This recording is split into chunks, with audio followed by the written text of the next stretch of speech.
ஊராட்சித்துறை அலுவலர்களின் பயன்பாட்டிற்காக 8,46,00,000 ரூபாய் மதிப்பிலான 95 வாகனங்களின் சேவைகளை முதலமைச்சர் மு.க.ஸ்டாலின் கொடியசைத்து தொடங்கி வைக்கிறார். காட்சிகளை நேரலையில் பார்த்து வருகிறோம். கூடுதல் விவரங்களோடு இணைக்கிறார் செய்தியாளர் தமிழரசி. விவரங்கள்.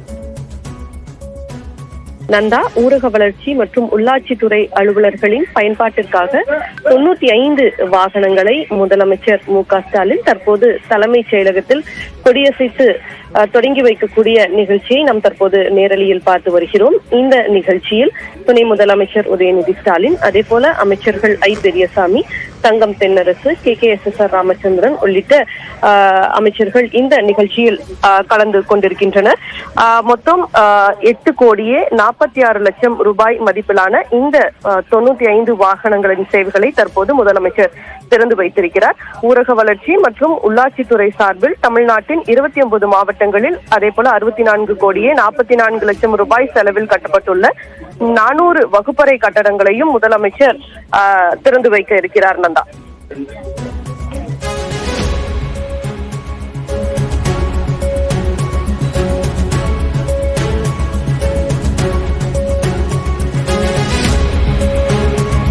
ஊராட்சித்துறை அலுவலர்களின் பயன்பாட்டிற்காக 8,46,00,000 ரூபாய் மதிப்பிலான 95 வாகனங்களின் சேவைகளை முதலமைச்சர் மு.க.ஸ்டாலின் தொடர்ந்து வைக்கிறார். இந்த காட்சிகளை பார்த்து வருகிறோம். இதனைத் தொடர்ந்து பல்வேறு மாவட்டங்களில் கட்டப்பட்டுள்ள 400 வகுப்பறை கட்டடங்களையும் அவர் காணொலி வாயிலாக திறந்து வைக்க இருக்கிறார்.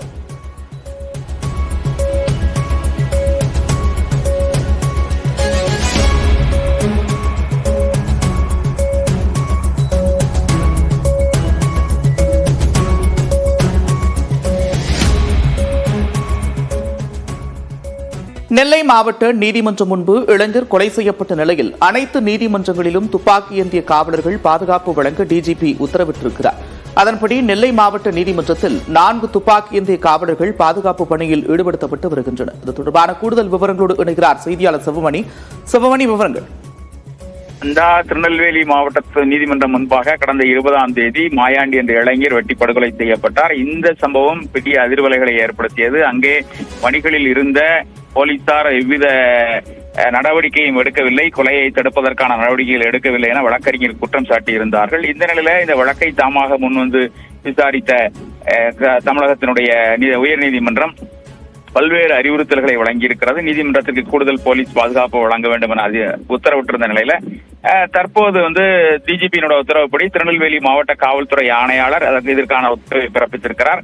நீதிமன்றத்திற்கு 3 நுழைவு வாயில்கள், திருநெல்வேலி மாவட்ட நீதிமன்றத்திற்கு 3 நுழைவு வாயில் இருக்கிற நிலையில 3 நுழைவு வாயில்களுக்கு முன்பாகவும் ஒரு உதவி ஆய்வாளர் மற்றும் 4 காவலர்கள் துப்பாக்கி ஏந்தி பாதுகாப்பு பணியில் ஈடுபடுவார்கள். அதோடு பல்வேறு தடை செய்யப்பட்ட பொருட்களை கொண்டு வந்தால் அதனை பறிமுதல் செய்வதற்காகவும் நடவடிக்கைகள் எடுக்கப்பட்டிருக்கிறது. ஏற்கனவே இருந்த பாதுகாப்புடன் கூடுதலாக 3 உதவி ஆய்வாளர்கள், 10க்கும் மேற்பட்ட காவலர்கள் நியமிக்கப்பட்டிருக்கிறார்கள். அதோடு மட்டுமல்லாமல் ரோந்து பணியில 5 இருசக்கர வாகனத்துல அந்த நீதிமன்றம் இருக்கக்கூடிய பகுதியில் இருந்து 3 கிலோமீட்டர் சுற்றளவுக்குள்ள ரோந்து பணியில அதற்கான பணியையும் இன்று துவக்கி இருக்கிறார்கள். இன்று நீதிமன்றம் விடுமுறை என்ற நிலையும் கூட தொடர்ந்து பாதுகாப்பு அப்படிங்கிறது போடப்படும் என்ற தகவல் சொல்லப்பட்டிருக்கிறது.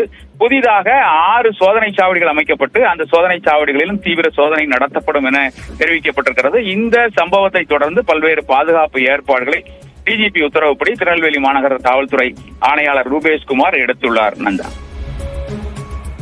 நன்றி சிவமணி விவரங்களுக்கு.